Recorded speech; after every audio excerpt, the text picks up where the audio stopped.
E aí, pessoal, tudo bem? Vamos para a segunda parte? Bora lá. Pessoal, dica importante. Os atos processuais trabalhistas, não, os atos na justiça, eles são públicos. Como é que funciona isso? Vamos lá.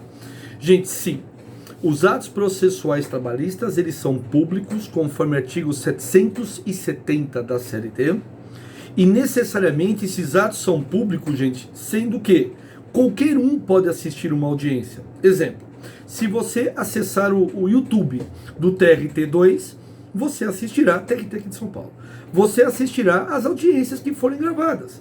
Aí muita gente fala, professor, mas isso não é muita invasão de privacidade? Não, não é. Os atos processuais são públicos, exceto aqueles que realmente devem ser considerados como sigilosos ou segredo de justiça. Exemplo que envolve intimidade das partes. Esse sim, só tem acesso às partes, os servidores e os advogados. Do contrário, são públicos. Lembrando que é importante, pessoal, os atos processuais, ele tem um horário para ocorrer. É de segunda, tá certo, senhores? A sábado. Eu estou falando de ato, não estou falando de audiência. Ato processual ocorre das 6 às 20 horas, de segunda a sábado. Então podemos ter uma penhora às 20 horas no sábado? Sim. Precisa de autorização judicial expressa para dizer que ele pode no sábado? Não. Domingos e feriados, aí eu preciso ter autorização expressa para que aquele ato ocorra. Mas não, gente.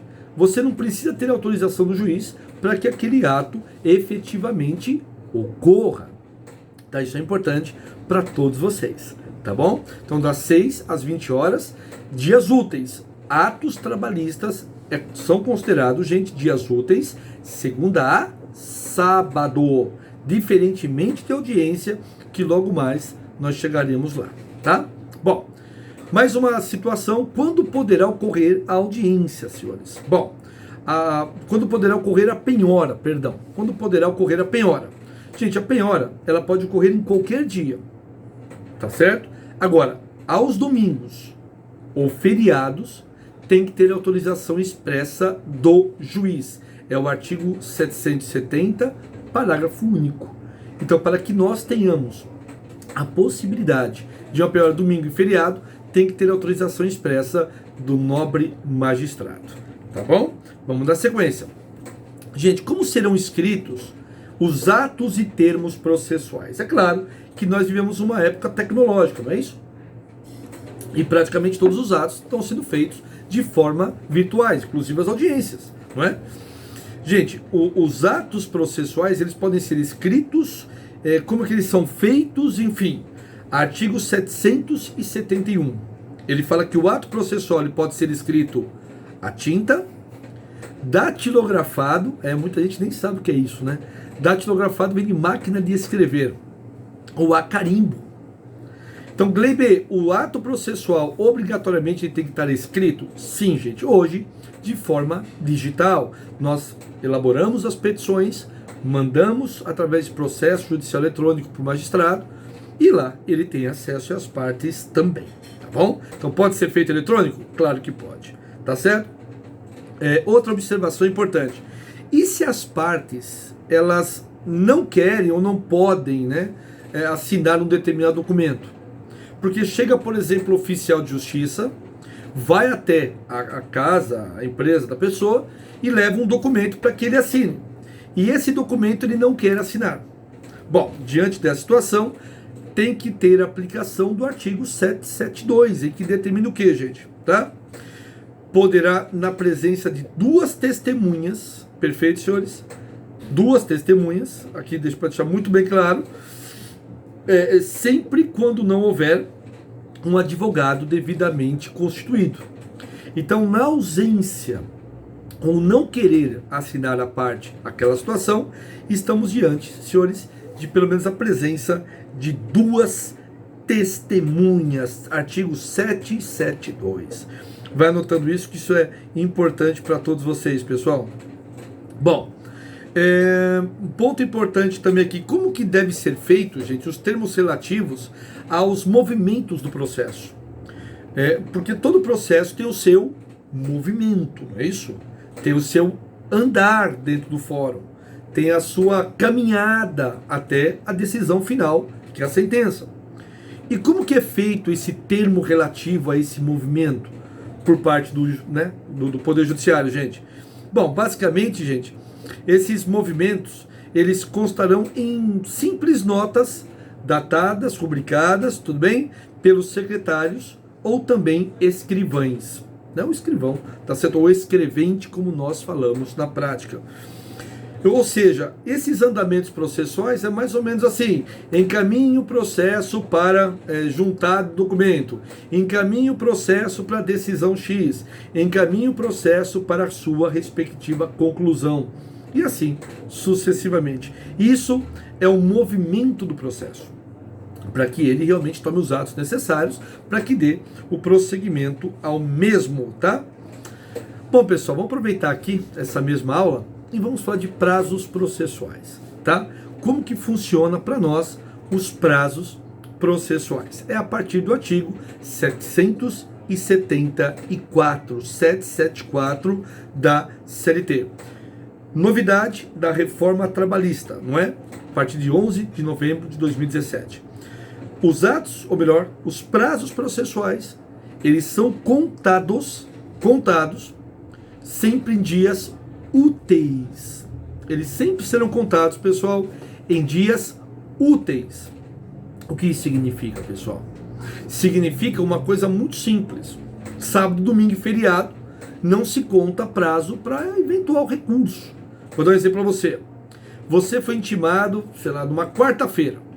Numa quarta. Aí contamos quinta, sexta. Sábado, domingo não conta. Volta na segunda a contar. Então sempre contem apenas dias úteis. Pulem sábados, domingos e feriados. Perfeito? E se o meu prazo, professor, ele venceu em um sábado, ele venceu em domingo ou venceu no feriado? Aí sim, gente, isso se prorroga para o primeiro dia útil posterior. Tudo bem, gente? Posterior, tá? Aí eu sou obrigado a me socorrer nesse momento da súmula número 1 do TST. Como que se conta prazo processual? Você exclui o dia da intimação. Por exemplo, fui intimado hoje, dia 25. O prazo começa a contar a partir de amanhã, dia 26, quinta-feira. E aí vai, quinta, sexta, pula, sábado, domingo, segunda, terça, quarta, quinta, sexta. Entendeu? Então você tira o dia da intimação e começa a contar a partir do próximo dia necessário. Tá? Maravilha. E, professor, me fala uma coisa. E em caso de notificação postal? A pessoa foi notificada através dos correios de algum andamento processual, de alguma situação processual. Muito bem. Gente, no caso de notificação, você tem que saber exatamente o seguinte. É o artigo 774, também que fala sobre isso. Ele diz o quê?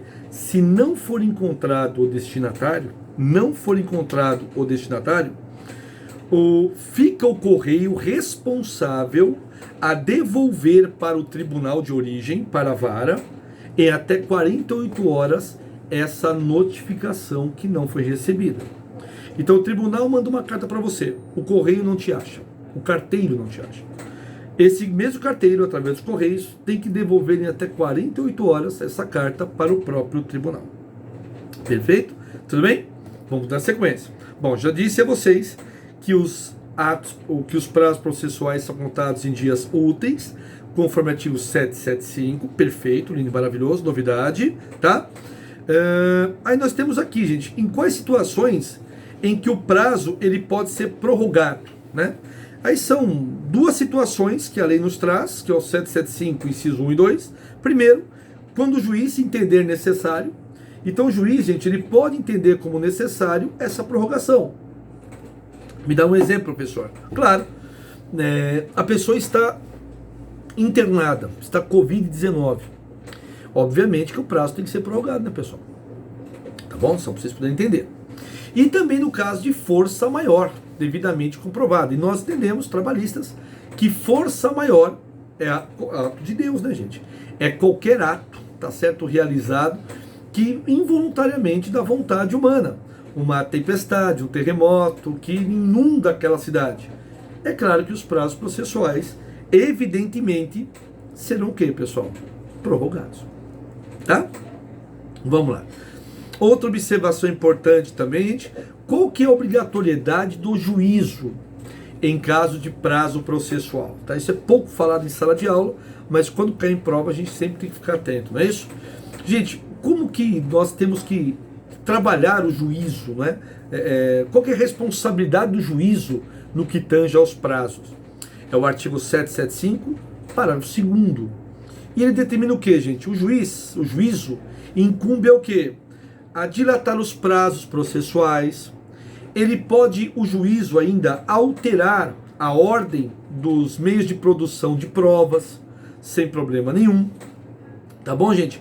E outra, o que nós chamamos de distribuição dinâmica das provas, como já existe no processo civil desde 2015. Gente, o que é essa distribuição dinâmica das provas? Significa que pode alterar a ordem da inversão das provas. Porque muitas vezes o juiz ele interpreta que uma das partes está de má fé. Então ele pede para uma parte primeiro fazer a prova, depois a outra. O juiz pode, cada caso, analisar dessa maneira. Tá? Isso foi dado, esse poder para o magistrado. Beleza? Mais uma dica. Quando ocorrerá a suspensão de um curso de um processo? Não é? Gente, basicamente isso está no artigo 775A, que também é novidade, tá bom? Pela reforma, que os prazos processuais eles são suspensos, tá certo? Entre os dias 20 de dezembro até 20 de janeiro, inclusive.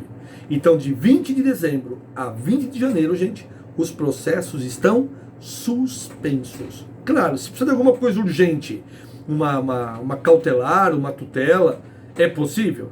Claro que sim, pessoal. Claro que sim. Mas, do contrário, muitas vezes, o processo fica suspenso. Entenda suspenso como parado. Tá bom, gente? Perfeito. Quem que dá o vencimento do prazo, pessoal? Quem que certifica o vencimento do prazo? Gente, o artigo 776. Quem certifica o vencimento do prazo é o escrivão, que é o escrevente, como nós falamos hoje, e também os secretários. Tá certo? São os diretores de cartório. Ou seja, é o cartorário que certifica que houve o vencimento daquele referido prazo, tá bom? Ótimo. Pessoal, outra perguntinha. Os requerimentos e os documentos apresentados, bem como quaisquer outros papéis, farão parte de um processo? Então, todos os documentos apresentados, via de regra, eles farão parte de um processo. Bom, o artigo 777, CLT, obviamente, determina o quê?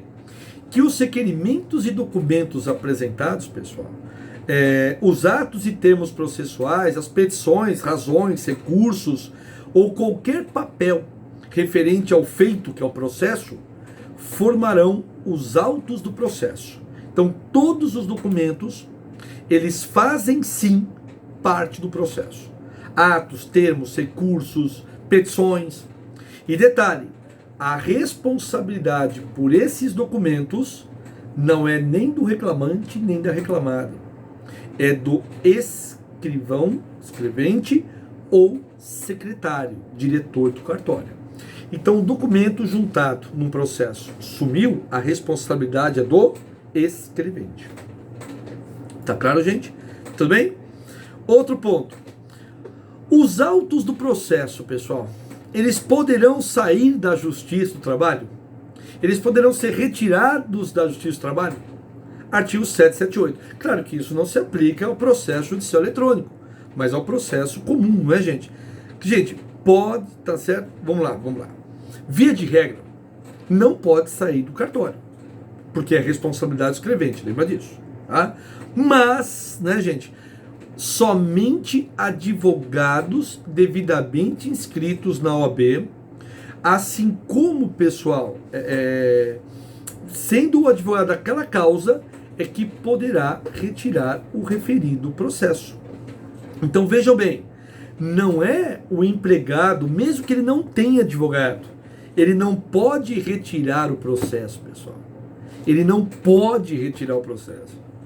Quem pode tirar um processo no cartório é somente o patrono, gente. Somente o advogado.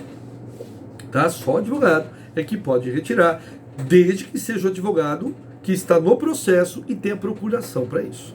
Tá bom? Legal. Com isso, fechamos mais um vídeo aqui. Você vê que está bem dinâmico e é assim que tem que ser. Até já, pessoal.